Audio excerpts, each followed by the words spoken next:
অথবা এতেকাদু আহলিস সুন্নাহ। এই কিতাবটার কয়েকটা নাম আছে।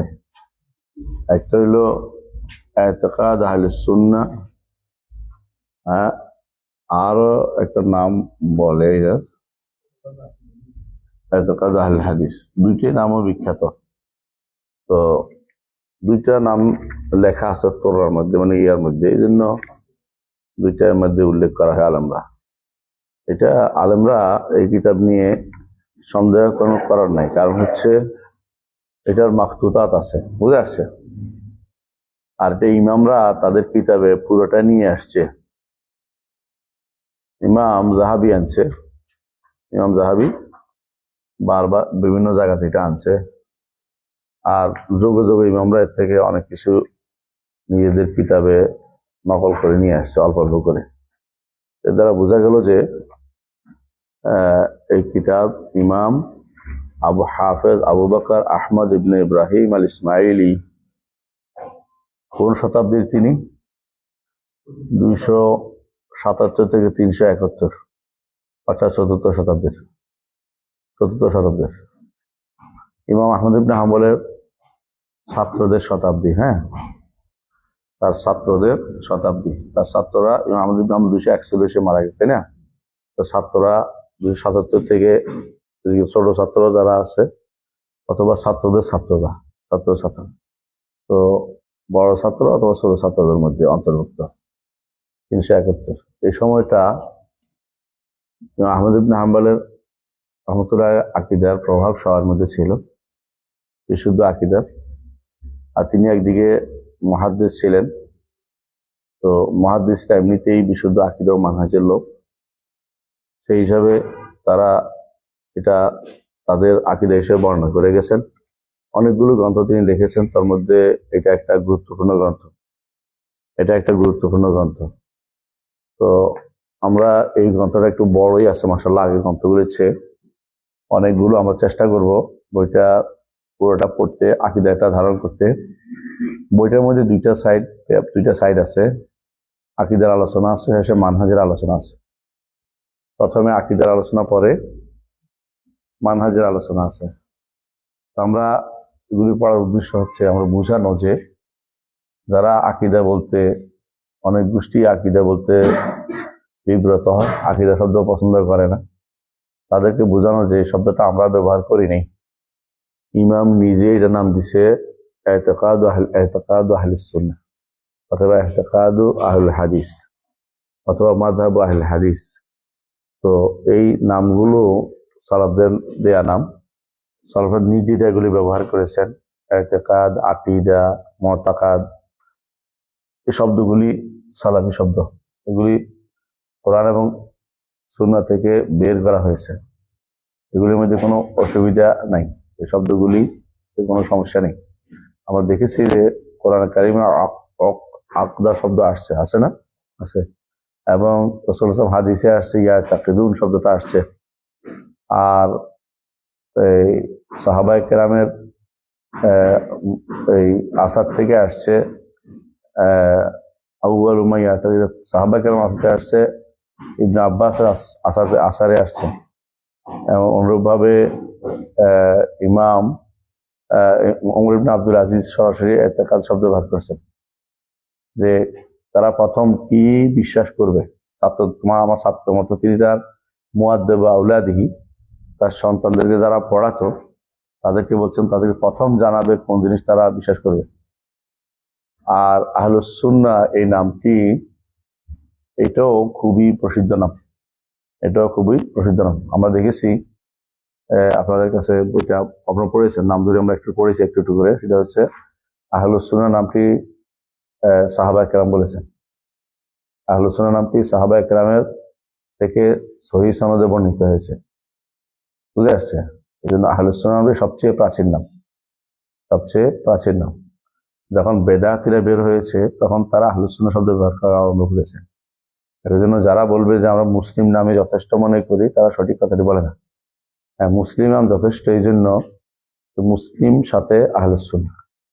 মুসলিম হচ্ছে তার জাতিগত, তার মুসলিম জাতির অন্তর্ভুক্ত, সে কাফের জাতি নয়, মুসলিম জাতি প্রমাণিত, কিন্তু আকীদাটা এবং মানহাজটা উল্লেখ করতে হবে। এই জন্য বলতে হবে আহলে সুন্নাহ, আহলে সুন্নাহ বলতে হবে, কারণ আহলে সুন্নাহ এটা তাদের তাদের মানহাজগত পরিচয়।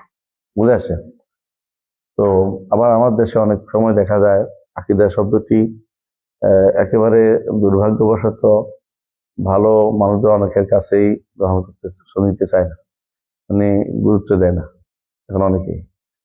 তো ফিকহের মাসলাতে গুরুত্ব এতটুকু পায়, আকীদার মাসলাতে গুরুত্ব পাচ্ছে না, এটা আরো দুর্ভাগ্যের বিষয়। আবার দেখা যাচ্ছে অনেকেই আহলুল হাদিস বলতে পছন্দ করে, আহলুস সুন্নাহ বলতে পছন্দ করে না, একটার সাথে একটা বিরোধ মনে করে।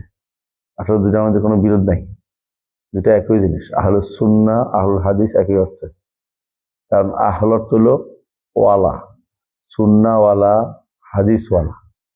তো যারা আকীদা বিশুদ্ধ ছিলেন তারাই তখন হাদিস বিশারদরা ছিলেন। এই জন্য আহলুস সুন্নাহ আল হাদিস একই গোষ্ঠী। বুঝতে পারছেন? আহলুস সুন্নাহ, এজন্য যারা আহলুল বিদআহ তাদেরকে বলা হতো আদাউ সুন্নাহ, এরা সুন্নাহর শত্রু। এবং আহলুল বিদআহ সবসময় মুহাদ্দিসদের সাথে খারাপ কথা বলতো, খারাপ সম্পর্কে কি বলতো, মুশাব্বিহা বলতো, মুজাসসিমা বলতো, দেহবাদী বলতো, যুগ যুগ ধরে বলে আসছে। এরা যুগ যুগ ধরে সাদৃশ্যবাদী বলতো, এখনো বলে। এখনো তারা আহলুস সুন্নাহ ওয়াল জামাতকে এখনো তারা সাদৃশ্যবাদী, মুজাসসিমা ওইগুলো বলতে থাকে।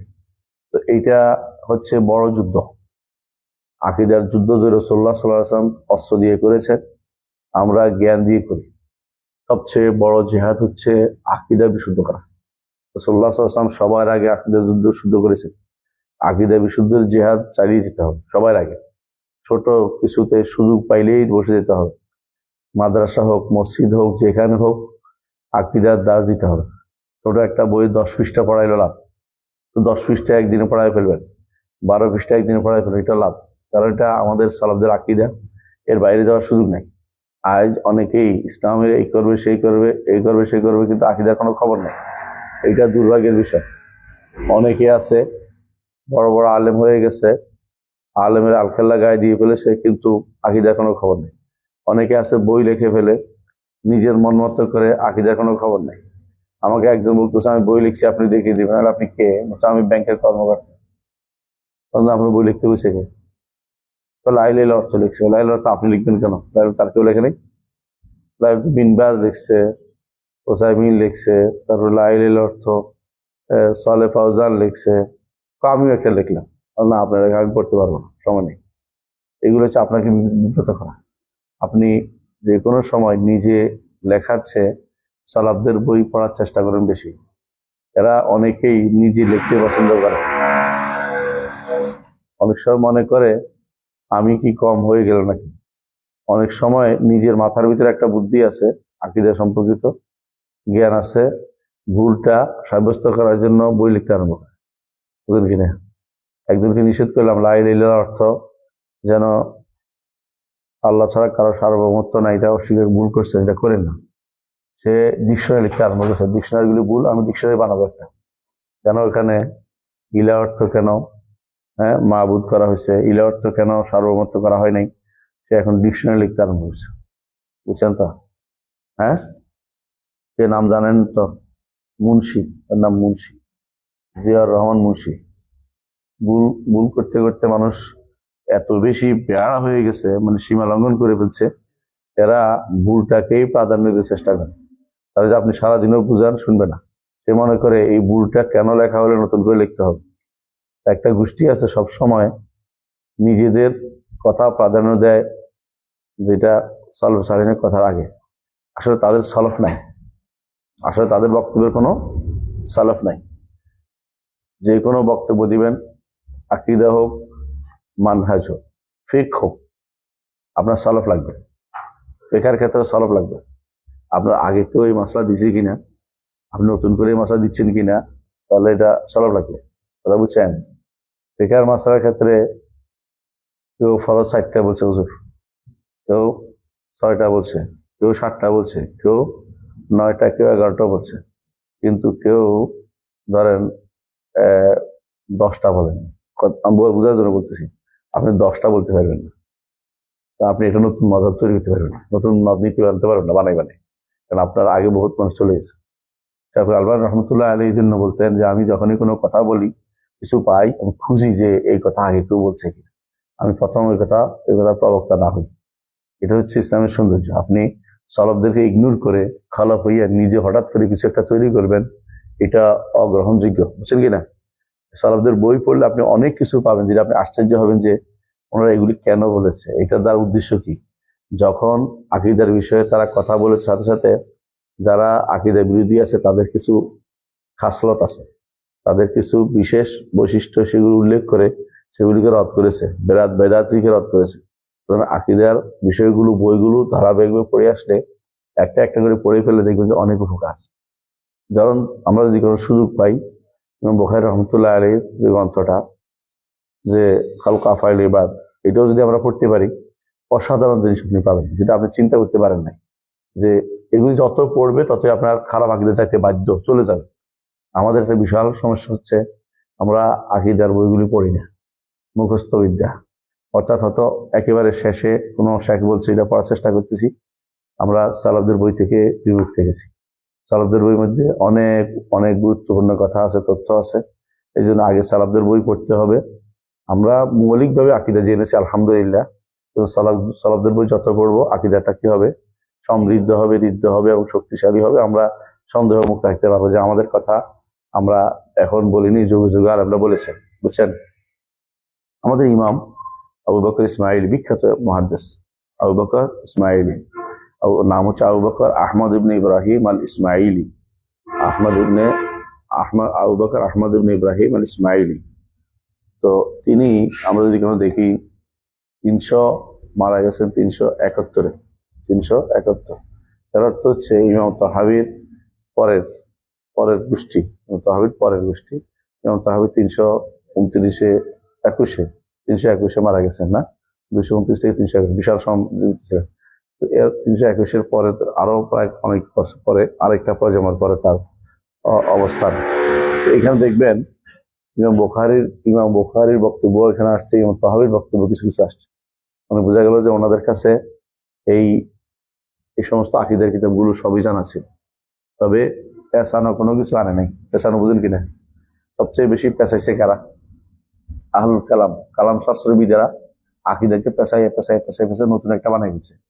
হ্যাঁ, যেটা এই সালাফিদের সহজ আকীদার সাথে সেটা মিলে না। এই জন্য আমরা আকীদার এই বইটি পড়বো ইনশাআল্লাহ। কেমন? প্রথম থেকে পড়ি। বিসমিল্লাহির রাহমানির রাহিম। বিসমিল্লাহির রাহমানির রাহিম। আ'লামু রাহিমানাল্লাহু ওয়া ইয়্যাকুম আন্না মাযহাব আহলিল হাদিস ওয়া আহলিস সুন্নাহ ওয়াল জামাআহ আল-ইকরামু বিল্লাহি ওয়া মালাইকাতিহি ওয়া কুতুবিহি ওয়া রুসুলিহি। আলহামদুলিল্লাহ। বলছে আ'লামু রাহিমানাল্লাহু ওয়া ইয়্যাকুম। একটু চিন্তা করেন, প্রথমে হচ্ছে ইলমের কথা বলছে, আর ইলম হচ্ছে অন্তরে স্থান দেয়া। ইলম হচ্ছে কোনো কিছু হুসুলু সূরাতি শাই ফি যাহন, কোনো কিছু আল ইলমু হুসুলু সূরাতি শাই ফি যাহন, অন্তরের ভিতরে কোনো কিছু সূরতটা অন্তরের ভিতরে ধারণ করার নাম হচ্ছে, সেটা হচ্ছে ইলম। আর আকীদা হচ্ছে দৃঢ়তা আসে, একটা কিছু আসার পরে সেটাতে যখন দৃঢ়তা আসে তখন সেটা আকীদা। তো ইলম সাধারণ অবস্থা থেকে বড় অবস্থা, অর্থাৎ সাধারণ অন্তরে কিছু ধারণ করার পর থেকে এটাকে বিশ্বাস নেওয়া পর্যন্ত পুরোটাই ইলম। কিন্তু আকীদা হচ্ছে বিশেষ অংশ, যেটাকে অবশ্যই অন্তরে স্থান দিতে হয়। এখানে যা যা বলা হবে সবগুলি আকীদার অংশে বলা হবে, অর্থাৎ যেটা আপনার যে ইলম আপনার অর্জন করতেই হবে এবং যেটাকে দৃঢ়ভাবে ধারণ করতেই হবে। আ'লামু রাহিমানাল্লাহু ওয়া ইয়্যাকুম। দেখেন আরো সালাফদের নীতি হচ্ছে দোয়া করা, যে কোনো জিনিসের দোয়া করে শুরু করা। রহমতের দোয়া তো খুবই জরুরি। আপনি দেখেন রহমতের দোয়ার গুরুত্ব নেওয়ার কারণে আমরা আল্লাহকে রহমান রাহিম হিসেবে স্মরণ করি। আলহামদুলিল্লাহ রাব্বিল আলামিন আর রহমানির রাহিম ও বিসমিল্লাহির রহমানির রাহিম। এই জন্য রহমতের দোয়া সবসময় আমরা নিজের জন্য করবো, নিজের জন্য তিনি করছেন রাহিমানাল্লাহু ওয়া ইয়্যাকুম। তারপর তিনি আন্না মাযহাব আহলে হাদিস, এখানে মাযহাব শব্দের অর্থ হচ্ছে তরিকা, পদ্ধতি, নীতি, মত, যেটাই বলেন এটা মাযহাব জন্য যথেষ্ট। আমাদের দেশে মাযহাব শব্দ শুনলে কেউ কেউ খুব খেপে যায়, এটা ঠিক না। মাযহাব অর্থ হচ্ছে আলেমদের মত আলেমরা যেটা বা কোনো একটা মানুষের মত যেটা গ্রহণ করা হয়। দুর্ভাগ্য হচ্ছে মাযহাব যদি আহলুল হাদিসেরও মাযহাব থাকতে পারে, আহলুস সুন্নাহ যেটা আহলুল হাদিস একই জিনিস, পার্থক্য এখানে একইভাবে বলা হয়েছে মাযহাব আহলুল হাদিস, এর থেকে বদল হচ্ছে আহলুস সুন্নাহ ওয়াল জামাত। দেখছেন তো, মানে যেটা মাযহাব আহলুল হাদিস এটাই আহলুস সুন্নাহ ওয়াল জামাত। আমাদের দেশে এক আলেম, বড় আলেম বলে আপনাদের কাছে খ্যাত, বড় বক্তা, ভালো বক্তা মানে ভালো ঘোষণা রাখে। উনি বলতেছে যে আমরা আহলুল হাদিস, আহলুস সুন্নাহ ওয়াল জামাত আমরা না, আহলুস সুন্নাহ ওয়াল জামাত মাযহাবীদের জন্য। মানে মাযহাবীরা যারা মাযহাব মানে তারা নিজেদেরকে আহলুস সুন্নাহ ওয়াল জামাত, আর আমরা আহলুল হাদিস বলি, আমরা সবই একটা এর ভিতরে। এটা এটা হচ্ছে না অবুঝ, মানে নিজের জ্ঞানের দৈন্যতা প্রমাণ করে। বুঝে আসছে কথাটা? সবারই যারা আহলুল হাদিস আছে তাদেরও মাযহাব আছে, যারা মাযহাবী আছে তাদেরও মাযহাব আছে। আহলুল হাদিসের মাযহাব এটা হচ্ছে তারা কোনো কারোর জন্য কি করে না, কোনো মতের জন্য গোড়ামি করে না, একমাত্র মুহাম্মদ রাসূলুল্লাহ সাল্লাল্লাহু আলাইহি ওয়াসাল্লামের মত যেটা সেটাকে তারা প্রাধান্য দেয় সবসময়। আহলুল যারা মাযহাবী লোক আছে তাদের মধ্যে সবচেয়ে বেশি দুর্ভাগ্য হচ্ছে যে তারা মাযহাব মানে সাথে সাথে আবার একটু গোড়ামিও করে। তো গোড়ামিটা, মাযহাব মানে না এমন কথা কেউ নেই, সবাই মাযহাব মানে, কারণ আলেমদের মত নিয়েই হচ্ছে মাযহাব মানা। এটাকে ইত্তেবার নাম দেওয়ার কোনো গুরুত্বপূর্ণ বিষয় না, একই জিনিস। তাকলিদ ও ইত্তেবার মধ্যে বড় ধরনের পার্থক্য নেই। যেটাই আপনি দলিল দিলেই যে আপনার এটা সে পণ্ডিত হয়ে গেছে, কথাটা এরকম না। এ দলিল বুঝার কি বুঝে? আমি তখন দলিল বুঝার কিছু নেই, আর যে দলিল বুঝে তার তো আর মাযহাব কিছু নেই। সুতরাং বোঝা গেল যে এখানে দলিলের সাথে সম্পৃক্ততা নেই। জিনিস হচ্ছে আকীদা হোক, জিনিস হচ্ছে আকীদা হোক বা মানহাজ, আকীদা হোক বা ফিকহ হোক, সব জায়গাতেই মাযহাব আছে। মাযহাবের বিরোধিতা করা উচিত নয়। মাযহাব শব্দের অর্থ হলো মত দেয়া। কেমন? মোট কথা হচ্ছে কি, মত দেয়া। মাযহাব অর্থ কেউ যদি পায়খানা করে দুর্ভাগ্য, এটা আসলে ঝগড়া লাগানোর বুদ্ধি। ঝগড়া লাগাবো না, আলেমদের মধ্যে কি করব, সবচেয়ে বেশি চেষ্টা করতে হবে কি করা, ঐক্য এবং ঐক্যের সূত্র খুঁজে বের করা, যেখানে আহলুস সুন্নাহ ওয়াল জামাতের নীতি। বেহুদা ঝগড়া করে একজন বিরুদ্ধে একজন লাগিয়ে দেয়, এটা কোনোদিন ভালো কাজ হতে পারে না। যেটা আমাদের বাইরের প্রত্যেকের মধ্যে দেখা যায়, এই গোষ্ঠী ওই গোষ্ঠীকে তাকফির করে, ওই গোষ্ঠী যদি একবারে ইহুদি বানাইছে ছাড়া। হ্যাঁ, কাদিয়ানীদেরকে তাকফিরের মাসা যখন আসছে, এখন একজন ফতোয়া দিয়ে বসছে যে এর পরের কাজে আহলে হাদিসদেরকে ইহুদি বানান, ইহুদি ঘোষণা। এই জাতীয় এগুলি হচ্ছে শয়তানদের কাছে। শয়তানরা এই ওলামাদের মধ্যে এই জাতীয় কথা বলে বিভ্রান্তি তৈরি করে। তারা যদি কোনো বাতিলটা তুলে ধরতো তাহলে এটা হক ছিল। বাতিল তুলে না ধরে শুধু গোষ্ঠীদ্বন্দ্ব, আহলুস সুন্নাহ ওয়াল জামাতের মধ্যে গোষ্ঠীদ্বন্দ্ব তৈরি করা জায়েজ নেই। এই জন্য মাযহাব মানলেও কেউ দ্বীনের বাইরে যায় না, মাযহাব মানা জায়েজ। আর যারা মাযহাব না মেনে কেউ থাকে না, সবাই মানে, সবাই মানে। যে ব্যক্তি মনে করে যে আমি মাযহাব মানি না, সেই ব্যক্তি কোনোদিনই আলেম হতে পারবে না। আলেম হতে হলে মাযহাব মানতে হবে। আমরা বলি না তাকলিদ করতে, তাকলিদ এক জিনিস আর মাযহাব আরেক জিনিস। মাযহাব হচ্ছে ওলামাদের বক্তব্য, আলেম হতে হলে ওলামাদের বক্তব্য জানতে হবে, করতে হবে এবং তাদের বক্তব্য বলতে হবে। কথা কি বুঝতে পারছি? তোমরা আবার বাড়াবাড়ি করা শুরু করে দিও না। তো অর্থাৎ আলেমদেরকে তাদের মাযহাব গুলোকে জানতে হবে, কিন্তু কারোর জন্য তাআসসুব করা যাবে না। যেটা কোরআন এবং সুন্নাহ বেস হবে সেটাকেই নেওয়া যাবে। এটা হচ্ছে মাযহাব। মাযহাব দেখলে কেউ কেউ মাযহাবের বিরুদ্ধে অনেক বই লিখে হচ্ছে, আগেকার এগুলি আমাদের জন্য এখন বিষ পড়া হয়ে গেছে।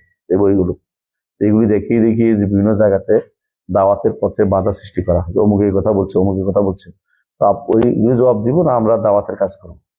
আমরা বিশুদ্ধ আকীদার দাওয়াতের কাজ করি। যে কোনো আলেম বিশুদ্ধ আকীদার কাজ করেছে তিনি আমাদের লোক, যে কোনো আলেম ফিকহের কাজ করেছে তিনি আমাদের লোক। আবু হানিফা কানা ইমামান, শাফিঈ কানা ইমামান, মালিক কানা ইমামান, এবং আহমদ ইবনে হাম্বল কানা ইমামান, এবং ইবনে জারীর তাবরী কানা ইমামান, সুফিয়ান ইবনে উয়াইনা কানা ইমামান, হাম্মাদ ইবনে যায়েদ কানা ইমামান, হাম্মাদ ইবনে সালামা কানা ইমামান। এরা সব ইমামদের মত ছিল। ইমামরা অনেকে বিভিন্ন মাযহাবীও ছিলেন। ইয়াহিয়া ইবনে মাঈন তিনি ছিলেন হানাফি মাযহাবের একজন লোক, অথচ তিনি মুহাদ্দিস, বিশাল আমিরুল হাদিস। তো অনেকেই ফিকহের ক্ষেত্রে হানাফি মাযহাবের মত নিয়েছেন, তাই বলে তাদেরকে আমরা এই বিশুদ্ধ আকীদার বাইরে বলবো না, কারণ হচ্ছে মাযহাবের সাথে আকীদার কোনো বিরোধ নেই। কথা বুঝতে পারছি? আকীদা ও মাযহাবের বিরোধ নেই। আকীদা ও মাযহাব বিরোধ তৈরি করলে এটা হচ্ছে বিভ্রান্তি। একটা মানুষ মৌলিকভাবে বিভিন্ন মাযহাবে থাকতে পারে, কিন্তু তখনই কোরআন এবং সুন্নাহ তার কাছে কোনো কিছুতে দেখবে যে এই মাযহাবের বিরুদ্ধে গেছে কোনো জায়গাতে, সেখানে বলবে না এইটা হলো মূল জায়গা, সেখানে বলবে না এটা যে আমাদের মাযহাবের বিরুদ্ধে যা আছে সব হয় তাউইল করা, হ্যাঁ তাউইল করতে হবে, নাহলে সেটা কি করতে হবে, মানসুখ বলতে হবে, যেটা কারখি বলেছে। কারখিটা বলার কারণ আল্লাহ জানে কি জন্য বলেছেন, তবে কারখি নিজেও মুতাজিলা ছিলেন, ওরা কারখের লোকেরা সব মুতাজিলা ছিলেন। এই হানাফি মাযহাবের এই গোষ্ঠীটা যারা মুতাজিলা ছিলেন, এরা হানাফি মাযহাবের বদনামের জন্য যথেষ্ট। এরা বেশিরভাগ এই উল্টি করেছে আকীদার ক্ষেত্র, কেউ মুতাজিলা কেউ মাতুরিদি হওয়ার কারণে বিভ্রান্তি তৈরি করেছে বেশি। কিন্তু এর বাইরেও আলহামদুলিল্লাহ অনেক উলামা ওয়াল আহনাফ ছিলেন যারা সহিহ আকীদা ও মানহাজে বিশ্বাসী ছিলেন। তেমনি ভাবে শাফিঈদের মধ্যে অনেক উলামা ছিলেন যারা সহিহ আকীদা ও মানহাজে ছিলেন, এবং যারা মালিকীদের মধ্যে ইবনে আব্দুল বার হচ্ছে ইমাম, এর মধ্যে তিনিও ছিলেন সহিহ আকীদা ও মানহাজের লোক, এবং শাফিঈদের হাম্বলীদের মধ্যে তো বেশিরভাগই সহিহ আকীদা ও মানহাজের লোক ছিলেন, দুই একজন ছাড়া। বোঝা গেল যে মাযহাব এবং আমাদের আকীদার মধ্যে কোনো মাযহাব এবং মাযহাব মানার মধ্যে আকীদার কোনো বিরোধ নাই। কথা বুঝতে পারছি? কেউ যেন মাযহাব মানার সাথে আকীদার বিরোধ তৈরি করবেন না। যতক্ষণ পর্যন্ত স্পষ্টভাবে আকীদাতে বিরোধ না করে, ততক্ষণ পর্যন্ত মাযহাবের সাথে আমরা কোনোদিন বিরোধ তৈরি করি না। কথা বুঝতে পারছি? আপনি হানাফি থাকেন না যাই করেন, আকীদাটা বিশুদ্ধ করেন। হানাফি মাযহাবের সালাত হয়, হানাফি মাযহাবের সালাত হয়, বুঝছেন না কথাটা? এই কথা কোনো বলবেন না হানাফি পিছনে নামাজ শুদ্ধ না, এটা বলবেন না। কিছু কিছু মানুষ এই চিন্তা ভাবনা করে বসে থাকে। হ্যাঁ, তো এই জাতীয় চিন্তাধারা খুব খারাপ। তবে কি করতে হবে, যেটা বলতে চাচ্ছি, সবাইকে কোরআন এবং সুন্নাহ মানার প্রতি উদ্বুদ্ধ করতে হবে। কোনো মাসআলাতে আপনার বলতে হবে, যে কোনো মাসআলাতে যখন কোরআন এবং সুন্নাহ আপনাকে স্পষ্ট হয়ে যাবে, তখন আপনি আর মাযহাবের দোহাই দিয়ে বাতিল মেনে বা মাযহাবের কোরআন সুন্নাহর বিরোধী মতটাকে আপনি নিতে পারবেন না। কথা বুঝতে পারছি? এবং বিশেষ করে যদি মাসাইলে মুহতামালা হয়, যেখানে দুইটাই সাইড হতে পারে, দুই সাইডে হইতে পারে, এমন সাইডে আপনার মতটাকে নিয়ে বাড়াবাড়ি করবেন না। আর যেখানে একটাই সাইড স্পষ্ট হয়ে গেছে, কোনোভাবে আর দ্বিতীয়টাও থাকার সুযোগ নেই, সেখানে আপনাকে ছেড়ে দিতেই হবে। সেখানে দ্বিতীয়টা মত মানার কোনো সুযোগ নেই, দ্বিতীয়টা মানতে পারবেন না, কারণ এটা স্পষ্ট হয়ে গেছে। তো এই দুই অবস্থাকে মনে রাখতে হবে, বাড়াবাড়ি আমরা না করি। তো মাযহাব অর্থ দেখলেই যেন রাগা না ওঠে। মাযহাব অর্থ হলো কি মত, হ্যাঁ, পথ এবং মানহাজ, আহলে হাদিসের তরিকা পদ্ধতি। আহলুস সুন্নাহ ওয়াল জামাত একই জিনিস, অর্থাৎ আহলুস সুন্নাহ ওয়াল জামাত। আমরা যে আহলুস সুন্নাহ ওয়াল জামাত অর্থ কি, আহলুস সুন্নাহ ওয়াল জামাত কি বলেছিলাম অর্থ? হ্যাঁ, কি বলবেন? বলে গেছেন? আহলুস সুন্নাতি ওয়াল জামাত অর্থ কি? সুন্নাহ কাকে বলে? রাসূল সাল্লাল্লাহু আলাইহি ওয়াসাল্লাম মা আনা আলাইহি ওয়া আসহাবি। আহলুস সুন্নাত ওয়াল জামাত অর্থ হচ্ছে মা আনা আলাইহি ওয়া আসহাবি, যার উপর আমি আছি এবং আমার সাহাবীরা আছে।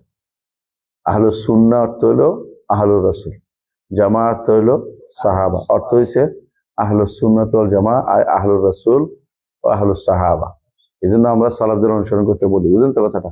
যতক্ষণ পর্যন্ত শুধু আহলুস সুন্নাহ শব্দটি যথেষ্ট না, কারণ আহলুস সুন্নাহকে অনেকেই ভুলভাবে ব্যাখ্যা করতে পারে। জামাত যতক্ষণ পর্যন্ত না হবে, সাহাবায়ে কেরামের পদ্ধতি না হবে, ততক্ষণ পর্যন্ত সুন্নাহ অনুসরণ করা কঠিন হয়ে যাবে। রাসূলুল্লাহ সাল্লাল্লাহু আলাইহি ওয়াসাল্লামের কথা, কাজ এবং অনুমোদন হতে শুরু করে যাবতীয় বিশ্বাস সবকিছু সবাইকে সেটা কোন আয়নায় দেখতে হবে? সাহাবায়ে কেরামের আয়নায়।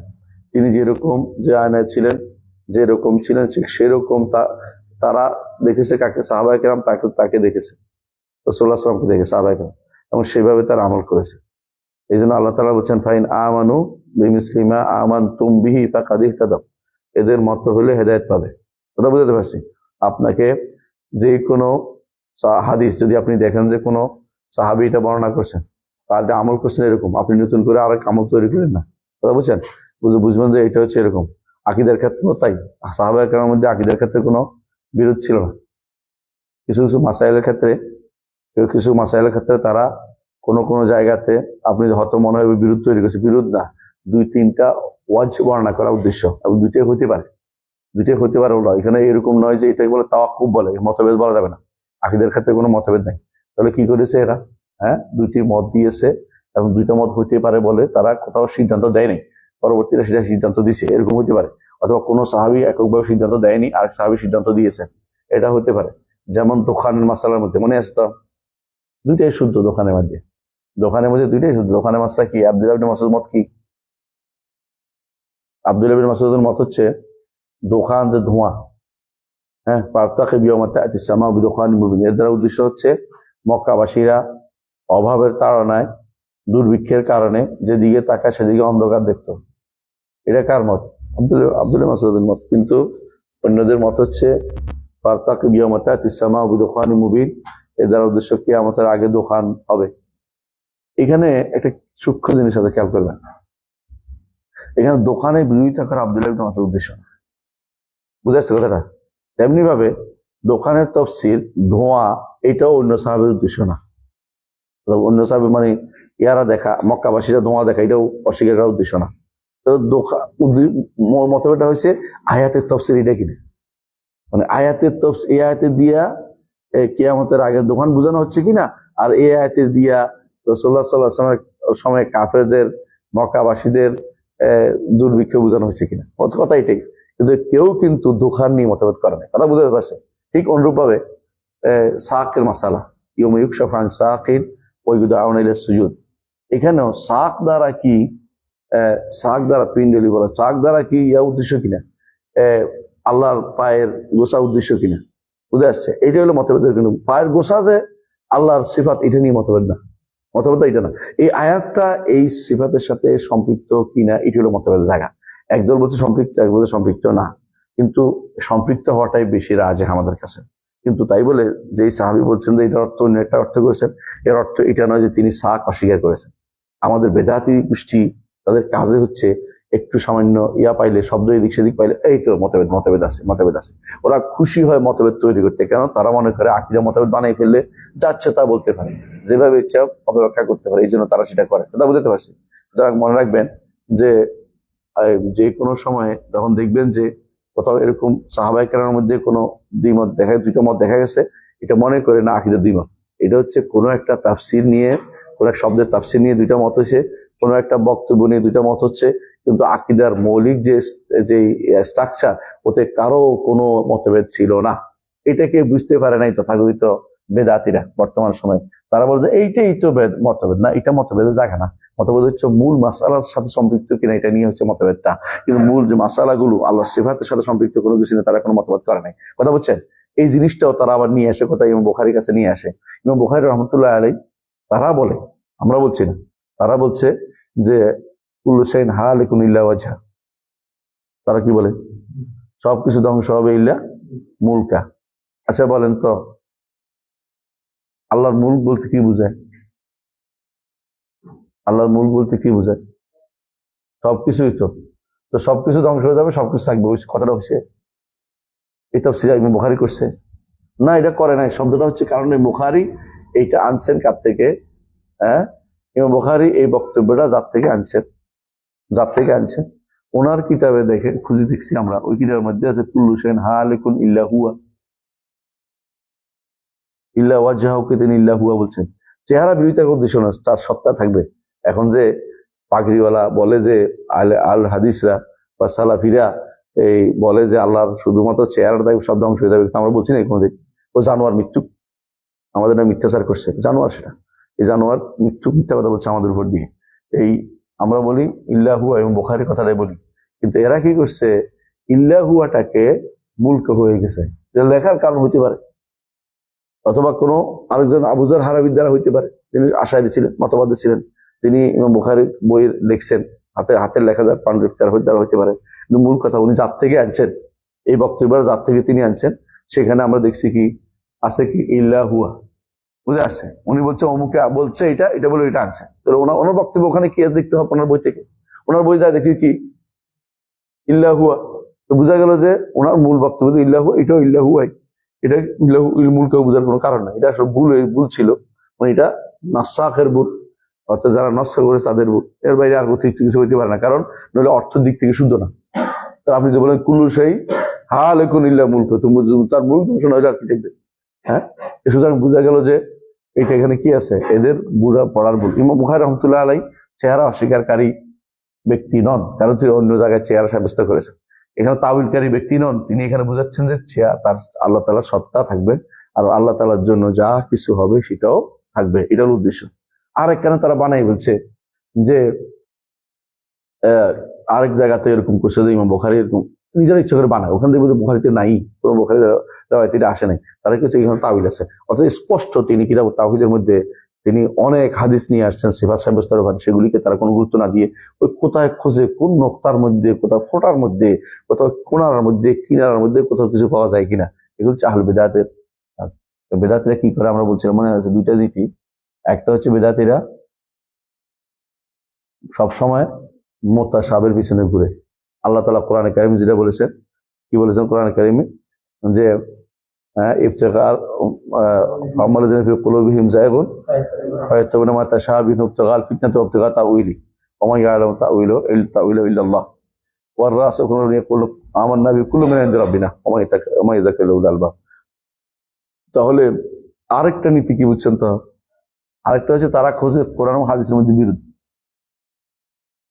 তাদের কাছে সবসময় বিরোধ হয়। হ্যাঁ, এই জন্য তারা লেখে মুশকিল মুশকিল মুশকিল হাদিস। ইবনে ফারাক লিখছে মুশকিল হাদিস, না হাদিসটা যত মুশকিল। আর যেন বই লিখে ফেলছে আসারু ইখতিলাফ আসারুল হাদিস শরীফ ইখতিলাফিল উম্মাহ ইখতিলাফিল উলামা, মানে হাদিস শরীফের জন্য দোষ মতভেদ কেন হলো, নাউযুবিল্লাহ আস্তাগফিরুল্লাহ। মানে দোষটা কার উপর দিল? হাদিসের উপর দিচ্ছে। বই লেখারও তো একটা ধরন আছে, বুঝলেন না? ওয়ালা তা'রিফান্নাহুম ফি লাহনিল কওলি আল্লাহু ইয়ালামু ইসরারহুম।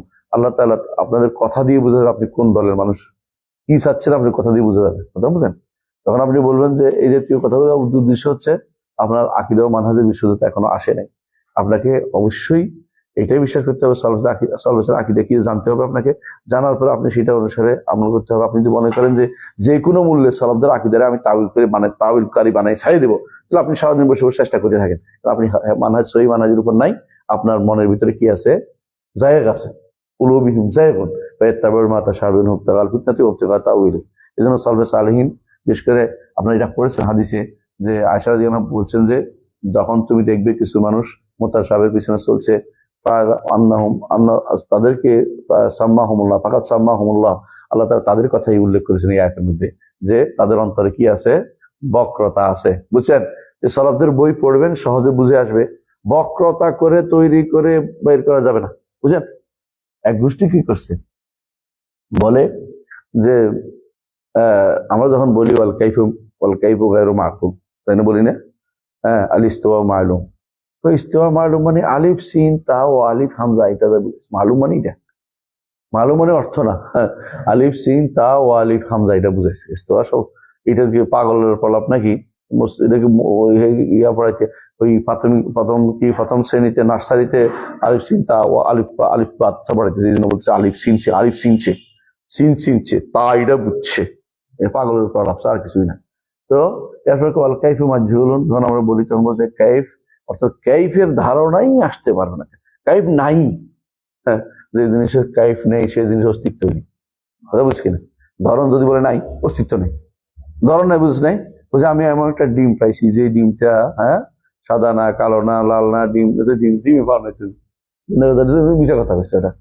এই মানুষগুলো হচ্ছে বিভ্রান্তি ইচ্ছা করে তৈরি করবে যাতে করে নতুন কিছু, এমনকি তারা যখন দেখবে যে সালফে সালেহিন একথা বলেছে, তখন তারা বলবে যে এর বিপরীতে অন্যরা বলছে না, মানে ওই একটা বিরুদ্ধে লাগাই দিবে, বুঝলেন কিনা? এরকম দেখবেন যখন এটা বলছে আমির রুহা কামাজা, খুশি হয়ে গেছে, তখন বললাম যে আরেকখানা তো আসছে বেলা কাইফ দেখেন না, এবারে না ওইটা ঠিক না, আমরা এর মধ্যে আসি, তো বাকি অভিযোগ কি পড়বে? এটা তো কিসের মতো? হ্যাঁ, এটা হলো লা তাকরাবুস সালাত, লা তাকরাবুস সালাত, লা তাকরাবুস সালাত ওয়া আনতুম সুকারা, দরকার নেই। এটা বিদআতীদের কাজ, তারা সব সময় কি করবে, খণ্ডিত বক্তব্য নিয়ে হাজির হবে। আর আমরা আগেও বলেছি খণ্ডিত বক্তব্য কখনো আকীদার বিষয় না, আকীদা এবং মানহাজ কোনোটাই না, ফিকহের বিষয় না।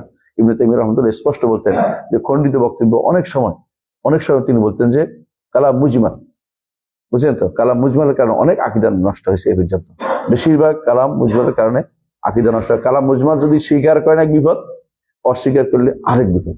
কারণ স্বীকার করলে আপনি এমন বক্তব্য নিয়েছেন যেটা অন্যরা টেনে আরেকটা বানাই ফেলেন। কথা বুঝেন কিনা? যেমন আমরা দেখছি কিছু মানুষ এখন বানাইছে আল্লাহ আরশেরও ঊর্ধ্বে, এটা কালাম মুজমাল, বুঝছেন তো? কারণ তাকে বলতে হবে আরশের ঊর্ধ্বে, অর্থাৎ আরশের উপরে, অর্থাৎ সৃষ্টি থেকে আলাদা, অর্থাৎ সৃষ্টি থেকে আলাদা। এর অর্থ হচ্ছে এটা অবশ্যই আপনাকে বলতে হবে, এটা আপনার বলতে হবে। কারণ এই সালাকি চলতে পারবে না, কারণ আপনি মিথ্যাচার শুরু করে দিচ্ছে তারা। ঠিক অনুরূপে আহমদ ইবনে হাম্বলের সময় যখন বলতে কেউ আল কোরআনু কালামুল্লাহ, থেমে যাইতো, তিনি বলতেন না, এখন আর থামার সুযোগ নেই, কারণ বেদাতি বেড়েছে, ভুল অর্থ করবে। এখন তোমাকে বলতে স্পষ্ট করতে হবে, কি বলতে হবে? গায়রু মাখলুক বলতে হবে, গায়রু মাখলুক বলতে হবে। এবং কেউ যখন বাড়াইতো লফজুনা বিল কোরআন মাখলুক, কোন এই জাতীয় কথাবার্তা বলতে, বলে কি বাড়াচ্ছ কেন, এগুলি বাড়াচ্ছ কেন, তুমি সালাই করার জন্য? মানে এটা হচ্ছে সঠিক আকিদাকে ধামাচাপা দেওয়ার জন্য ভিন্ন শব্দ আইনে এখানে প্রয়োগ করে মানুষকে বিভ্রান্ত করা।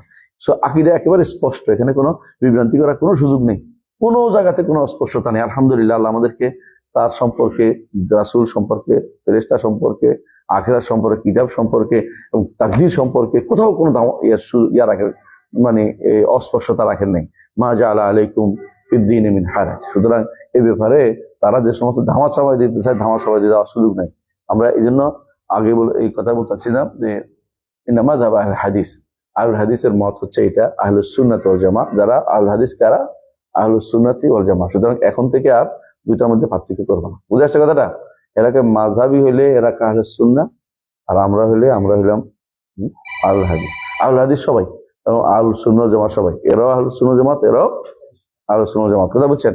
এরাও আহলুস সুন্নাহ জামাত, এরাও আহলুস সুন্নাহ জামাত। সবচেয়ে প্রাচীন নাম আহলুল হাদিস নামটা পরে আসছে। কথা কেন পরে আসছে বলেন তো? প্রাচীন হিসেবে তখনকার সময় হাদিস বিরোধিতার জন্য তাদের তৈরি হয় না। প্রথম যারা প্রথম বেরোচ্ছে হাদিস বিরোধিতার জন্য তৈরি হয়নি। পরে যখন হাদিস বিরোধী হয়েছে তখন হাদিসের যারা অনুসারী তারা সহিহ আকিদা করছিল। বুঝে আসছে কথা? তারা তখন আহলুস সুন্নাহ জামাতের নতুন নাম দিয়েছে। কথা বলছে, নতুন নাম হচ্ছে কি? আহলুস সুন্নাহ জামাতের নতুন নাম হচ্ছে আসহাবুল হাদিস। একই জিনিস, নামটা শুধু সময়ের পরিপ্রেক্ষিতে আসছে।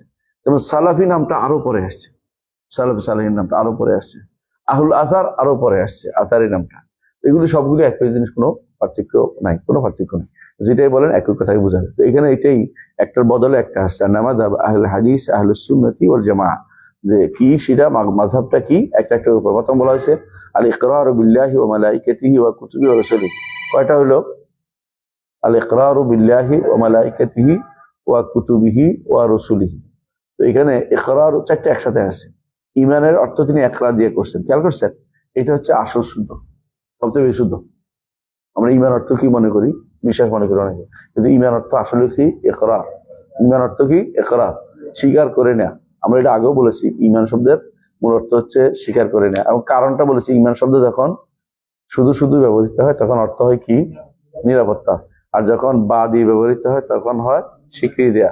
আর যখন লাম দিয়ে ব্যবহৃত তখন হয় বিশ্বাস করা। সুতরাং কখন ইমান শব্দ কখন বিশ্বাসের অর্থ আসবে, কখন স্বীকার করার অর্থ আসবে, কখন নিরাপত্তা অর্থ আসবে, এটা জানতে হবে। দুর্ভাগ্যবশত এটা না জানার কারণে অনেক বড় এখনকার সময়ে আগে অনেক আগেও কেউ ভুলগুলি করেছে। এই ভুলগুলি দিয়ে দলিল দেওয়ার সুযোগ নেই। এই ভুলগুলি দলিল দেওয়ার সুযোগ আমাদের কাছে কি আছে? আল্লাহর কোরআন এবং রাসূলুল্লাহ হাদিস মুকদ্দান্তরিয়ান আছে এবং সালাফদের কওল আমাদের কাছে আছে। এই যে একটা সালাফদের কওল দিলাম আপনাকে, ঈমান হচ্ছে ইকরার। ঈমান হচ্ছে ইকরার। কথা বুঝতে পারছি? ঈমান হচ্ছে ইকরার, এটা এক স্বীকৃতি অন্তরে মুখে এবং কর্মকাণ্ডে, অন্তরে মুখে এবং অঙ্গ প্রত্যঙ্গে হতে পারে। হ্যাঁ, এবং এটা কয়টা জিনিস? ঈমান কাউলুন ওয়া আমাল। স্বীকৃতি এটা কাউল দিয়ে হবে, আমল দিয়ে হবে। কাউলুল কলবি, কাউলুল লিসানি, আমলুল কলবি, আমলুল লিসানি ওয়া আমলুল জাওয়ারিহ। এই পাঁচটি জিনিস দিয়ে অবশ্যই স্বীকৃতি দিবেন। কি স্বীকৃতি দিবেন? বিল্লাহি ওয়া মালাইকাতিহি ওয়া কুতুবিহি ওয়া রাসূলিহি। আল্লাহর উপর ঈমানের বিষয়টা কেমন? তারপর মালাইকাদের উপর ঈমান, কিতাবের উপর ঈমান, রাসূলের উপর ঈমান। বাকিগুলো আলোচনা করেন নাই কেন? আর কটা রয়েছে? আরো দুইটা। এটাও আসবে ধীরে ধীরে, সবগুলি আসবে। তিনি প্রথমে শুরু করেছেন এই চারটা হচ্ছে মূলত আল্লাহ তাআলার জাতের সাথে, জাত এবং আফআলের সাথে সম্পৃক্ত। বুঝছেন তো? আল্লাহ তাআলার জাত এবং আফআলের সাথে সম্পৃক্ত। কারণ আল্লাহ তাআলা বিল্লাহি হচ্ছে বিল্লাহি জাত, তাই না? ওয়া আফআল, সমস্যা নেই।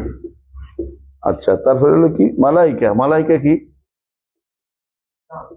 আফআল, তারপরে কি কুতুব, আল্লাহ না, হ্যাঁ আল্লাহর সিফাত, এটা সিফাত। তারপরে কি রসুল, রসুলরা কি আফআল, বুঝছেন তো? প্রথমে নিয়ে আসছে আল্লাহ তাআলা জাত ও সিফাত ও আফআল নিয়ে আলোচনা করছে। এই জন্য প্রথমে এটা আনছেন যে প্রথম কাজ হচ্ছে সবার আগে ঈমান বিল্লাহি ওয়া মালাইকাতিহি ওয়া কুতুবিহি ওয়া রাসূলিহি। ও একসাথে কোরআনে কারিমে এই একসাথে আসছে, কিন্তু একসাথে আসছে কোথায়? সূরা বাকারার শেষ আয়াতের আগের আয়াত 285 নম্বর আয়াতে কুলুন আমানা বিল্লাহি ওয়া মালাইকাতিহি ওয়া কুতুবিহি ওয়া রাসূলিহি, একসাথে আসছে। কেমন? বাকি দুইটা পরের আয়াতে আসছে, বাকি দুটো পরের আয়াতে আসছে। এই জন্য একসাথে তিনি চারটা উল্লেখ করেছেন। অসুবিধা নেই, আলহামদুলিল্লাহ। আকীদার ক্ষেত্রে মৌলিকভাবে চারটা, আরো দুইটা সামনে আসবে। কেউ যদি কোনো চারটা উল্লেখ করে, এর অর্থ এই নয় যে বাকিটা তিনি উল্লেখ করছেন না, কারণ সামনে তিনি আলোচনা করবেন। وقبول ما نطق به كتاب الله تعالى وما صحت به رواية عن رسول الله صلى الله عليه وعلى آله وسلم لا معدل عما ورد به ولا سبيل إلى رده إذ كانوا مأمورين باتباع الكتاب والسنة مضمونا لهم الهدى فيهما مشهودا لهم بأن نبيهم يهدي إلى صراط مستقيم مهذرين في مخالفته الفتنة والعذاب الأليم। এখানে একটুকু বলার পরে তিনি বলছেন যে আহলুল হাদিস এবং আহলুস সুন্নাত ওয়াল জামাতের আকীদা হচ্ছে, বিশ্বাস হচ্ছে, মত হচ্ছে এটা যে তারা আল্লাহর কোরআনে যা যা বলে সবগুলো তারা কবুল করে নেয়। এই জন্য সালাফরা বলতেন মিনাল্লাহিল বালাগ বায়ান, মিনাল্লাহিল বায়ান ওয়া আলা রাসূলিহিল বালাগ। রাসূলুল্লাহ তাবলীগ বালাগ, অর্থাৎ মিনাল্লাহিল বায়ান ওয়া আলা রাসূলিহিল বালাগ, যে আল্লাহর পক্ষ থেকে বর্ণনা দিয়েছে, রাসূলের পক্ষ থেকে পৌঁছে দিয়েছে, রাসূলের পক্ষ থেকে পৌঁছে দিয়েছে। ওয়া আলাইনা আল ঈমান ওয়া তাসলিম, আমাদের উপর ঈমান আনতে হবে, তাসলিম মেনে নিতে হবে। এটা হচ্ছে আমরা কবুল, এই কবুল করে নিচ্ছি আমরা। কেমন? মা নাতাকা বিহি কিতাবুল্লাহ, আল্লাহর কিতাবে যা যা বলেছে সবগুলিকে আমরা কবুল করে নিচ্ছি। এর কোনটাই কবুল না করলে কি ঈমান হবে না, একটু ঈমান থাকবে না। এই জন্য ওমা সাহহাত বিহি রিওয়ায়াতু আন রাসূলিল্লাহ সাল্লাল্লাহু আলাইহি ওয়া আলিহি ওয়াসাল্লাম, সাল্লাল্লাহু আলাইহি ওয়া আলিহি বলাটাও উত্তম, আলী না বললেও কোনো অসুবিধা নেই, কিন্তু আলী বলাটা উত্তম। কেন? আমরা দেখছি যে সলফে সালিন সাল্লাল্লাহু আলাইহি ওয়া আলিহি সবসময় একসাথে উল্লেখ করতেন। এই জন্য আমরা দেখেছি অনেক আমাদের ওস্তাদের মধ্যে অনেকে সাল্লাল্লাহু আলাইহি ওয়া আলিহি বলতেন। বিশেষ করে শেখ আব্দুল মোহসেন আব্বাদ হাফিজাহুল্লাহ, তিনি সাল্লাল্লাহু আলাইহি ওয়া আলিহি ওয়াসাল্লাম বলতেন। এর অর্থ হচ্ছে আলী ওয়াসাল্লাম, আমরা তো এমনি দোয়া করি না, আলী ওয়াসাল্লাম বলি না, আলী ওয়াসাল্লাম বলতে পারেন, সাল্লাল্লাহু আলাইহি ওয়াসাল্লাম বলতে পারেন, কোনো সমস্যা নেই।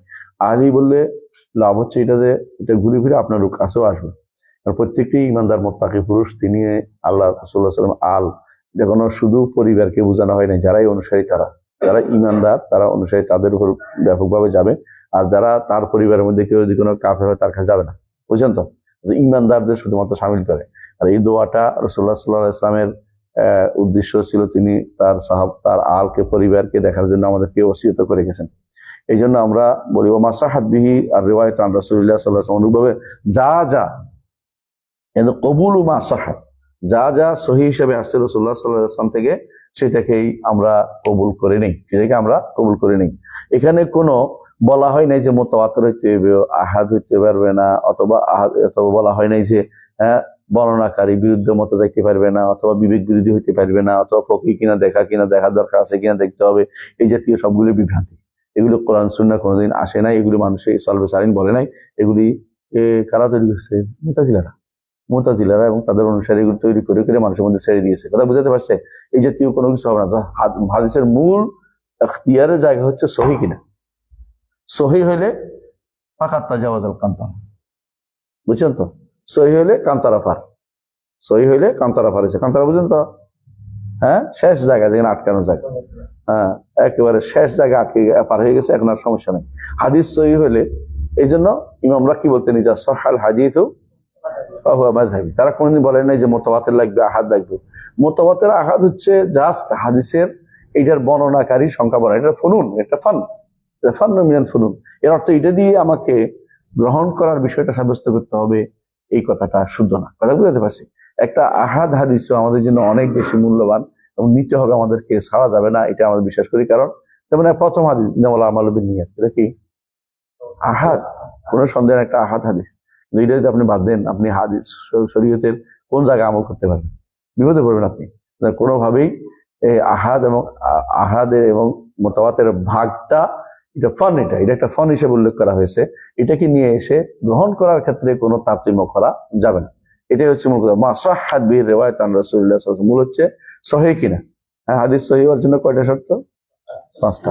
সেগুলি পাওয়া গেলেই হাদিসটা সহিহ। সুতরাং এখানে আমল করতে হবে, গ্রহণ করে নিতে হবে। কোন রকমের দ্বিমত পোষণ করে এইটা কেন ওইটা কেন, এই নয়তো এই নয়তো, অথবা অথবা অথবা 10 কারণে নেওয়া যাবে না বলছে কে রাজি, ওইটা কখনো শুদ্ধ না। বুঝে আসছে কথাটা? রাজির অনুসারী হচ্ছে বর্তমানে বেশিরভাগ আশারি এবং মাতুরিদিরা রাজির অনুসরণ করে চলে। রাজি তাদের কাছে হচ্ছে একেবারে বড় হাকিমুল উম্মাহ, মানে আরো বড় হাকিম তো পরে আসছে, আরো বড় কিছু। হ্যাঁ, তারা এই অথচ ইমাম রাজি রহমতুল্লাহ আলাইহি জীবনের শেষে এসে কি করেছেন? তওবা করে কোরআন এবং সুন্নাহ দিয়ে ফিরে আসছেন। কিন্তু এরা তওবা করার জন্য তারা আসে না। আফালা ইয়াতুবুনা ইলাল্লাহ, তারা কি আল্লাহর কাছে তওবা করে ফিরে আসবে না? তাদের ইমামরা ফিরে আসছে, সন্দেহ নাই, তাদের বইতে আছে। তারা তারপরে যদি অস্বীকার করে, এটাকে আমরা কি করবো? পারে না বইটা অস্বীকার করে ফেলতে। ইমাম আশআরীর বই অস্বীকার করে, ইমাম রাজির বই অস্বীকার করে, গাজালির বই অস্বীকার করে। কেন ফিরে আসছে? কেন এটা মানা যাবে না। এমনকি কিছুদিন পরে এমনও হইতে পারে যে শুআয়ব আল-আরনাউত তিনি কিন্তু সালাফি আকীদা, শেষের দিকে এসে সালাফি আকীদা তিনি বলছেন এটাই আমি কাছে শুদ্ধ আকীদা মনে হয়। কিছুদিন পরে কইবেন যে না না উনি ফিরে আসে নাই, কিন্তু রেকর্ডটা দেখতে দেখাইতে হবে। উনি যে বই লিখছে, রেকর্ডে আছে, এগুলো কই দিব? রেকর্ডটা ধরে রাখতে হবে সবার কাছে, ওদের পরবর্তী দেখাইতে পারে যে দেখেন উনি কি বলছে। কিন্তু ওরা খুশি হয়, মনে করে হানাফিয়া ছিলেন যেহেতু, হানাফিরা তো শুনিও না, কিন্তু হানাফি মনে করে মাতুরিদি, বুঝছেন না, মাতুরিদি মনে করে বসে রয়েছে। কিন্তু না, সব উনি কিন্তু নিজে সালাফি আকীদাকে প্রাধান্য দিয়ে বলছেন। কথা বুঝতে পারছেন? এরা কি করে, যখন আপনাদের ওস্তাদেরা দেখি, যখন আলবানির কথা আসে, হ্যাঁ, তখন উস্তাদ আলবানি, আলবানি, আলবানি। শুআয়ব আল-আরনাউত রাহিমাহুল্লাহ যখন জানতো না তারা যে ইনি সহিহ আকীদা, তারা বলতো তাসাম ফিহে তাসাম, কালাম ও শুআয়ব আল-আরনাউত ফিহে তাসাম, মানে শুআয়ব আল-আরনাউতে আবার হাদিস এটা কি করছে, দুর্বল করছে, বুঝো না?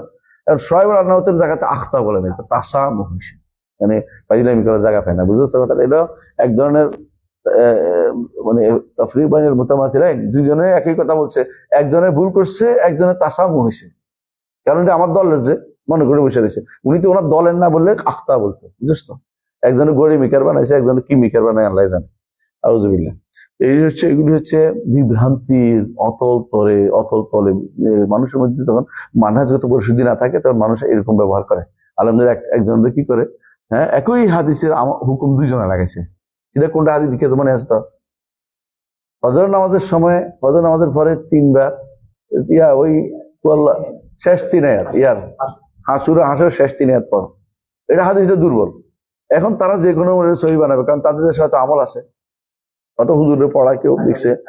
হ্যাঁ, এখন এটা যে কোনো মূল্যে এটা কি করতেছে, শুদ্ধ করার চেষ্টা বসে রয়েছে, এবং আর কোনো কাম পাই নাই। হাদিসের মধ্যে মোতাখাসিস তৈরি করছে আলবানির ভুল ধরার জন্য, শুআয়বের ভুল ধরার জন্য, বুঝছেন তো, এবং এটাকে তাসি করার জন্য। এই যদিও হাদিস শিক্ষার উদ্দেশ্য, যে ওলামাদের ভুল ধরবো, বুঝলেন কথাটা? মান তালাবা ইলমান লিউমারি বিসুফাহা, হ্যাঁ, লিউমারি বিল উলামা আও ইজারি বিসুফাহা, হ্যাঁ, তারপর কি হইব? লাম ইয়াজরি হাল জান্নাহ, তাই না? এই জান্নাতের সুগন্ধিও পাবে না। এর উদ্দেশ্য হচ্ছে কিভাবে, হ্যাঁ, আলবানের গায়ে কিভাবে, শুআয়বের গায়েল করবে, কিভাবে অমুকের গায়েল করবে। অথচ সুবহানাল্লাহ নিজেরা গায়েল হয়ে বসে রয়েছে, নিজেরা যে আলেম নিয়ে ওনাদের এখানে হাত দিছে, বুঝলেন না কথাটা? ওই আলেম তাদের কাছেও যাইতে পারে নাই, নিজের উপর দিয়ে জুলুম করেছে, নিজের উপর জুলুম করেছে, ওরা নিজে অজ্ঞতা প্রকাশ করেছে, অজ্ঞতা। এইটা যদি ওদের গবেষণা পত্র বিষয়ে বের করে ফেলছে, সব পয়সা খরচ করে, বাপরে বাপ, বিশাল কাম করে ফেলছে। এইটা হচ্ছে আমাদের দেশের হাদিস গবেষণা, আমাদের দেশের হাদিস গবেষণার নাম এটা। সুবহানাল্লাহ। আমরা সবসময় বলে থাকি যে নিজে কিছু বানানোর আগে সালাফদের বক্তব্যকে প্রাধান্য দিন, চিনি শিখে যে ওটা আগে কেউ বলছে কিনা, আগে কেউ অবশ্যই বলেছে। আলমানি রহমতুল্লাহ আলাইহি যখন কাউকে দরাইব বলে, এটা কি নিজে বক্তব্য বলে? আগে কেউ বলে নাই, 100% নিজের থেকে বলে না। অমুকে বলছে বলে বিস্তারিত আলোচনা করে তারপর বলে যে এটা ধরে কারণ বলে, অথবা কোথাও বলে যে এই কারণে, কারণ আমার অমুক কিতাবে এটা আছে, তারপর বলে নিজের পক্ষ থেকে আমি কি দৌড় বল এটা শুদ্ধ হাদিস সহি হাসান জোর করতে পারি নাকি? হ্যাঁ, কিছু আছে গায়ের জোরে করবে, গায়ের জোরে। যদি আমার মাযহাবের ইমাম হয় তাহলে গায়ের জোরে তিনি কি একদম প্রসিদ্ধ একজন ব্যক্তি, তার কথা হাদিস হিসাবে গ্রহণ করা হবে, তিনি হাদিস মুহাদ্দিস হয়ে গেছেন, মানে অথচ মুহাদ্দিস হিসেবে তিনি প্রসিদ্ধি পান নাই, কারণ অন্য জায়গাতে তার কি আছে, প্রসিদ্ধি আছে, বিশাল দখলদারি আছে, সেখানে বলেন না এইখানেও আনতে হবে। তো আপনাকে যদি কোনো একই জায়গাতে সব জায়গায় সবার তো ইয়া থাকে না, আপনি সেটা কন্ট্রিবিউশন থাকে না, আপনি সেইখানে জোর করে নিয়ে আসছেন কেন? এটা হলো কোরআন, এটা যেন না করি তো আল্লাহ আমাদের বুঝার তৌফিক দান করুন। তারপরে এরও বলছে লা মা'দিল আম্মা ওয়া রাদা বিহি, যা কোরআন এবং সুন্নাহ আসছে এর থেকে এদিক সেদিক করার কোনো সুযোগ নাই, অদুল করা মানে মুখ ফিরিয়ে থাকার কোনো সুযোগ নাই। কোরআন সুন্নাহ যা আসছে এর থেকে এদিক সুযোগ, মুখ ফিরিয়ে থাকার সুযোগ নাই। ওয়ালা সাবিলা ইলা রাদ্দিহি, রদ করারও কোনো পথ নাই, রদ করতে পারবেন না। ইয কানু মা'মুরিনা বিত্তিবাইল কিতাব ওয়াস সুন্নাহ, কারণ ঈমানদার মানেই হচ্ছে নির্দেশিত কি কোরআন সুন্নাহকে অনুসরণ করে চলবে। মাদমুন আল্লাহুল হুদা ফীহিমা, এর মধ্যে হেদায়েত রয়ে গেছে, দমান যে কোরআন ও সুন্নাহ যে ব্যক্তি অনুসরণ করবে সে ব্যক্তি কি পাবে, হেদায়েত পাবে। মাশহুদান লাহুম বিআন্না নাবিয়্যুহুম সাল্লাল্লাহু আলাইহি ওয়াসাল্লাম ইয়াহদি ইলা সিরাতিল মুস্তাকিম, যে তাদের জন্য এটা সাক্ষী যে তাদের নবী মুহাম্মদ সাল্লাল্লাহু আলাইহি ওয়াসাল্লাম তারা কি করবে, সিরাতুল মুস্তাকিমের পথে হেদায়েত দিবে, হেদায়েত পথ দেখাবে। মুহাদ্দারিনা ফি মুখালাফাতিহি আল ফিতনাতা ওয়াল আযাব আল আলিম, যারা রাসূলের বিরোধিতা করবে তাদের জন্য দুইটা ভয়াবহ সাবধানতা দেওয়া আছে। কি এদের কি পাবে, ফিতনা পাবে এবং যন্ত্রণাদায়ক শাস্তি পাবে। এই সবগুলির পিছনে দলিল আছে, যেখানে বলছে রাসূলুল্লাহ সাল্লাল্লাহু আলাইহি ওয়াসাল্লাম তিনি সিরাতুল মুস্তাকিমের পথ দেখান, ইন্নাকা লা তাহদি ইলা সিরাতিল মুস্তাকিম, সূরা শুরা 52 নম্বর নিচে আছে দেখেন।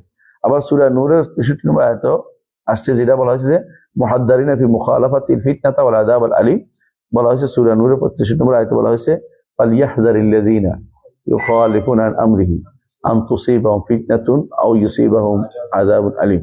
বুঝা যাচ্ছে, আও ইউসিবাহুম আযাবুন আলিম, যারা রাসূলের নীতির বিরুদ্ধে যাবে তাদের জন্য ফিতনা রয়েছে এবং যন্ত্রণার শাস্তি রয়েছে। এই ফিতনাটা দুনিয়াতে, রাসূলের নীতির বিরুদ্ধে গেলে দুনিয়াতে কোনোদিন শান্তি পাবে না, যত রকমই করুক না কেন, সে যত কিছুই করুক এটা ফিতনা। কারণ হয় বিদআত হবে না রাসূলের বিরুদ্ধে গেলে, নয় শিরিক হবে, না কুফর হবে, নয় মুনাফিকি হবে, একটা কিছু হইবে যেগুলি দিন থেকে দিনের বাইরে কিছু নিয়ে যায়। এরা কি এর মাধ্যমে ফিতনায় পতিত হবে। আর রাসূলের পথে থাকলে হেদায়েতের পথে থাকবে, হয় হেদায়েত নিবে না ফিতনা নিবে, সুতরাং যারাই এর বিরুদ্ধে চলবে তাদের দুইটা বড় শাস্তি অপেক্ষা করতেছে। এই জন্য নিচে দেখেন ইমাম দারুল হিজরা একটা ঘটনা বর্ণনা করেছে। এক লোক কি করছে, যে বলছে কোত্থেকে হারাম বাঁধবো, বলতেছে রাসূলুল্লাহ সাল্লাল্লাহু আলাইহি ওয়াসাল্লাম কোত্থেকে হারাম বাঁধছে, রাসূলুল্লাহ সাল্লাল্লাহু আলাইহি ওয়াসাল্লাম হারাম বাঁধছে কোত্থেকে, যুলহুলাইফা থেকে। তো সে চাচ্ছে এহরাম বাঁধতে ঘর থেকে, বুঝে না, মসজিদ রাসূল থেকে। তো রাসূলুল্লাহ তিনি বললেন যে তুমি ফাইনি আখাফু আলা তাফা, তুমি এটা করিও না, তুমি আখাফু আলাইকাল ফিতনা, তোমার আমি ভয় পাচ্ছি তুমি ফিতনায় পতিত হবে। অর্থাৎ তুমি এরপরে একটা তো শুরু করছো, আর সবগুলি বদলাইবা। যে ব্যক্তির সীমা রেখা বদলাইতে পারে সবই বদলাইতে পারে। রাসূল সীমা রেখা দিছে কি, এহরাম বাঁধতে হবে কোত্থেকে, যুলহুলাইফা। আপনি এহরাম বাঁধে ফেলছেন ঢাকায় বসে, বুঝলেন না, রাসূল বলছে মিকাতে, আপনি বলছেন ঢাকায়, আপনি ফিতনা তৈরি করছেন। কোনো বিপদ হলে আলাদা কথা, কিন্তু কিছুই না, আপনি ইচ্ছা করে ওখানে বলেও দেয়, বারবার বলে দেয় আমরা আধা ঘন্টা পরে মিকাত অতিক্রম করবো, আর 10 মিনিট পরে মিকাত অতিক্রম, এখন আমরা মিকাত পার হচ্ছি, এখনই এহরাম বাঁধুন। এরপরে আপনি ঢাকাতে এহরাম বাঁধে বসে, ঢাকাতে এহরাম শিখানোর জন্য লোক লাগাই রাখছে, মানে কি আপনার জন্য বেদাত তৈরি করতেছেন কেন? কিন্তু ফিতনা, এই ফিতনা ইমাম আহমদ বলছেন যে, ইমাম মালিক বলছেন যে এটা তোমার ফিতনায় পাবে। বলছে তো এটা মাত্র কয়েক মাইল বেশ কম, সে চাচ্ছে কোত্থেকে, মসজিদ রাসূল থেকে। আর আবিয়ার আলী হচ্ছে প্রায় 10 কিলোমিটার, বেশি না। এই কয়েক মাইলের বেশ কমের মধ্যে অসুবিধা কি হবে? ক্বালা ফাইনাল্লাহ ইয়াকুল ফালইয়াহযারিল্লাযীনা ইউখালিফুনা আন আমরি আন তুসিবাহুম ফিতনাতুন আও ইউসিবাহুম আযাবুন আলীম। এই আয়াতে তিনি দলিল দিয়েছেন। ইমাম আবু শামা আল বাঈস আলা ইনকারিল বিদআ ওয়াল হাওয়াদিস গ্রন্থে এটা নিয়ে আসছেন, দেখছেন না, এখানে লেখা আছে দেখবেন। তাহলে আমরা বুঝতে পারছি যে অবশ্যই কি করতে হবে, কোরআন এবং সুন্নাহ হচ্ছে আমাদের জন্য পাথেয়, কোরআন এবং সুন্নাহ পাথেয়, কোরআন এবং সুন্নাহ অনুসরণ করতে আমরা আদিষ্ট। কোরআন এবং সুন্নাহ অনুসরণ করলে আমরা হেদায়েত পাওয়ার গ্যারান্টি পাচ্ছি, এবং আমরা আমাদের নবীর নীতি অনুসরণ করলে আমরা অবশ্যই সঠিক পথে, তার নীতি সিরাতে মুস্তাকিমের পথ দেখান সেটা পাবো। আর যদি বিরোধিতা হয় তাহলে দুইটা জিনিস হবে, একটা কি ফিতনা, একটা হলো আযাবুল আলিম। আলহামদুলিল্লাহ, দ্বিতীয় অংশ পড়ি। হ্যাঁ, ويعتقدون أن الله تعالى মাদউন مدعو بأسمائه الحسنى موصوف بصفاته التي سمى ووصف بها نفسه ووصفه بها نبيه صلى الله عليه وسلم। আমরা আজকের মতো এখানে থামি, সারা 3 থেকে শুরু করি। সুবহানাকাল্লাহু ওয়া বিহামদিকা আশহাদু আল্লা ইলাহা ইল্লা আনতা আস্তাগফিরুকা ওয়া আতুবু ইলাইক। আসসালামু আলাইকুম ওয়া রাহমাতুল্লাহি ওয়া বারাকাতুহু। আল্লাহু আকবার।